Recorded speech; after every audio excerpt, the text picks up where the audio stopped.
Pero bueno, vamos al capítulo del ecofeminismo, que este es un capítulo que yo no me quiero detener mucho porque no estoy de acuerdo. No estoy de acuerdo en la mayor parte de de los principios fundamentales. El ecofeminismo explora esa atribución que hemos dado históricamente en todas las civilizaciones del mundo, hay que decir, a la naturaleza como femenina y a la cultura como masculina. Y el ecofeminismo explora cómo esa subordinación de la naturaleza ha ido de la mano de la subordinación de la mujer en todas esas culturas, sociedades que conocen la propiedad privada y que conocen la domesticación. La domesticación de la naturaleza vino de la mano con el nacimiento del patriarcado. Esto es una realidad histórica y el ecofeminismo explora cómo deshacer esas dependencias que existen y cree que en la medida en que se avanza en la igualdad de género también se rompen las subordinaciones que existen a la naturaleza, porque cree en la codependencia entre la mujer y su libertad con la naturaleza y su libertad. No estoy en desacuerdo necesariamente, creo que efectivamente no es arbitraria esa correlación que nuestras mitologías han dado entre la naturaleza y la feminidad, o la cultura y la masculinidad, me parecen acertadas. No son arbitrarias, son si no necesarias, tienen explicaciones antropológicas, tienen explicaciones materiales, pero lo que no me gusta es esa condena que hay de la masculinidad como una fuerza destructora y negativa que desde mi punto de vista es desagradecida. Que es desagradecida con nuestra historia, con nuestras instituciones y con lo que hemos alcanzado positivo. Efectivamente, la dominación está encarnada en la masculinidad, en las fuerzas de la masculinidad. La guerra es un arte que se ha representado simbólicamente a través de la masculinidad y que han ejercido los hombres. Eso no quita que la seguridad que nuestras sociedades han alcanzado en muchísimos aspectos no haya sido también una contribución de la masculinidad. Es decir, la protección frente a los agentes naturales nocivos, porque como decía al principio, la naturaleza es bifaz, es creadora, pero también es destructora. Esa protección frente a los elementos destructores de la naturaleza ha sido una conquista masculina. Las fronteras, y no me refiero a las fronteras en un sentido político, las fronteras en un sentido de mi casa que me protege, mi ciudad que me protege, la tecnología que me da calor en invierno y que me da frío en verano, todo ese tipo de cosas que responden a lógicas racionales, instrumentales y masculinas, no podemos decir que sean negativas. La medicina, por ejemplo, nos previene de las enfermedades. La medicina ha sido desarrollada por una razón instrumental y una razón racionalista, si se quiere. y todo ese tipo de defensas frente a la parte destructora de la naturaleza nos enfrentan a una tragedia. Efectivamente, los paleolíticos eran matrilineales, vivían en sociedades muy igualitarias, etc., pero cuando se enfrentaban a la agencia destructora de la naturaleza, tenían que aceptar con resignación morir frente a la naturaleza, ¿no? Entonces, era común, por ejemplo, que cuando había sobrepoblación humana, el infanticidio se practicase por parte de las madres. Las madres, por cierto, qué casualidad, la feminidad como materialización cultural de la naturaleza, las madres tenían que sacrificar a los hijos, ¿no?, cuando nacían. Eran los métodos anticonceptivos que había en la época. Cuando llegaba una enfermedad, tenían que aceptar la muerte. Cuando un depredador les quitaba la vida, lo tenían que aceptar. Es decir, el patriarcado, si se quiere, esa masculinidad nos ha protegido de todos esos aspectos. Eso ha generado toda esta civilización que efectivamente genera disrupciones muy importantes en la biosfera. ¿Pero qué hacemos a día de hoy? ¿Qué hacemos? ¿Morimos cuando llegan las enfermedades? No usamos... ¿hacemos infanticidios? para prevenir la superpoblación humana? ¿Vamos a condenar toda esa estructura que ha construido nuestra sociedad en base a una organización patriarcal? Que si bien puede llegar a ser tiránica, porque es cierto que las sociedades patriarcales tienden a la tiranía, sin embargo, cuando son justas, también son protectoras. Una sociedad patriarcal puede ser tiránica o puede no serlo, pero son esas estructuras que instaura la sociedad patriarcal las que a su vez protegen. Es decir, nos encantaría un mundo sin guerra, nos encantaría, pero mientras haya otras culturas que estén dispuestas a practicarla, necesitamos un ejército que nos proteja de ellas.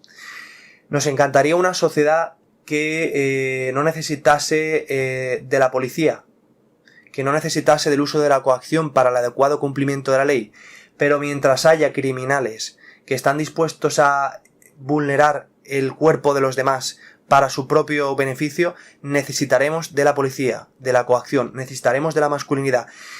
Y yo no creo que nunca vaya a haber una sociedad en la cual no haya delincuentes, en la cual no haya criminales, en la cual no haya gente dispuesta a matar o dispuesta a hacer daño a los demás, porque es inherente a la realidad. De nuevo, estas visiones antiespecistas, veganas, feministas, etcétera, están enemistadas con el ser.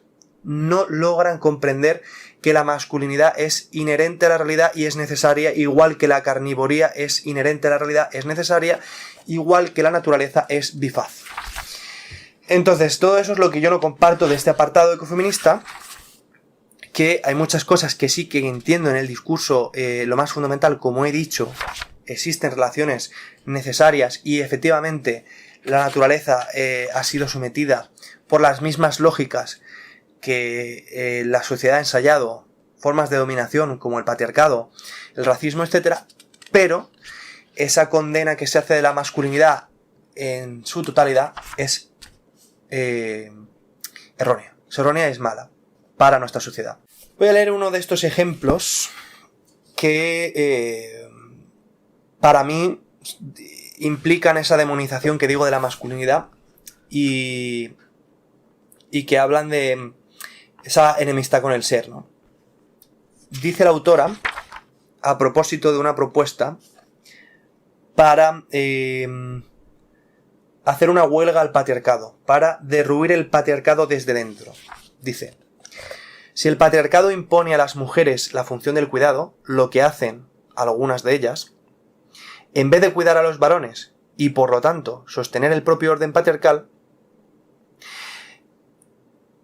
hay que redirigir el cuidado hacia abajo en la supuesta jerarquía de los seres. Es decir, cuidar a animales de otras especies. O sea, está diciendo, hay que cuidar a otras especies en lugar de cuidar a los varones.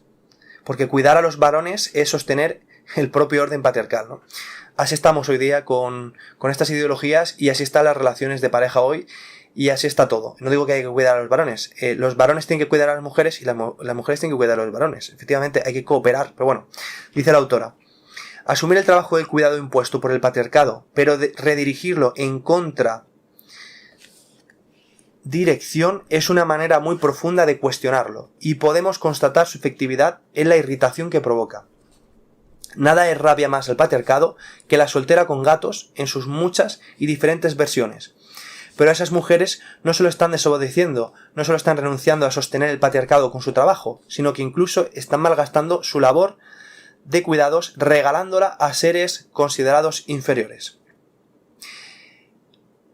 No está teniendo hijos, no está regalando, no está dando su amor a unos hijos, efectivamente. No significa que los gatos sean inferiores, se puede tener las dos cosas, se puede tener hijos y gatos.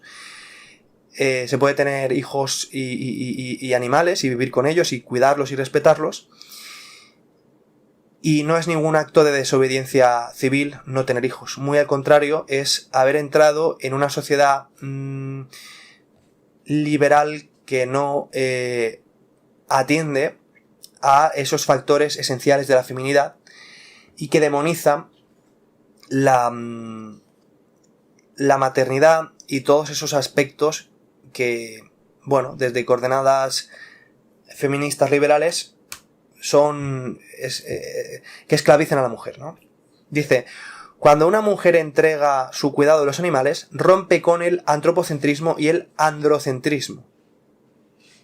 Interesante, ¿eh? Interesante. Y eso que los defensores del patriarcado denuncian como una doble traición es, en realidad, profundamente liberador para las mujeres. Porque el cuidado que ofrecen los varones refuerza la jerarquía androcéntrica y antropocéntrica, mientras que el cuidado que ofrecen a los animales la cuestiona. Y por supuesto, reciben a cambio una maravillosa compensación. Si están cuidando de animales domésticos, la mayoría de los casos recibirán agradecimiento, compañía, gestos, alegría, risas y cariño. Todo lo cual mejorará su salud física, emocional y mental. Yo no sé esta escritora qué relaciones ha tenido con los hombres, no sé si será heterosexual o es homosexual, pero yo cuando he tenido una relación afectiva con una mujer, también le he dado compañía, juegos, alegría, risas y cariño. Claro que efectivamente también puede pasar, pueden haber problemas humanos. Pero es que es muy egoísta pedir que no los haya. Efectivamente, los humanos somos complicados. Tú encierras a dos seres humanos en una habitación y vuelves en 24 horas y lo raro es que no se hayan tirado de los pelos, ¿no? Sean hombres o sean mujeres, ¿no? Si están cuidando de animales del barrio, de editarse, tal, bueno, a ver, voy para el final. Por otra parte, Puleo, que es la autora que reivindica esto, argumenta en su libro Claves psicofeministas que los hombres que defienden y cuidan a los animales serían, al menos en ese aspecto, disidentes de género, ya que consciente o inconscientemente, en la medida que rompen con el mandato de el dominio sobre las demás especies animales, asumen actitudes de cuidado. Entonces, si yo defiendo a los animales, soy un disidente de género. ¿Eso qué significa? Que no soy un hombre heteronormativo, ¿no? A mí estas cosas me parecen, como digo, una demonización total de la masculinidad, que no del machismo. Yo, evidentemente, demonizo el machismo. Me parece tan negativo como el racismo, como el clasismo o cualquier otra forma de discriminación, pero me parece que hay que diferenciar ambas cosas, masculinidad y machismo. Son muy distintas y la masculinidad es inherente a la realidad, es importante y es algo positivo.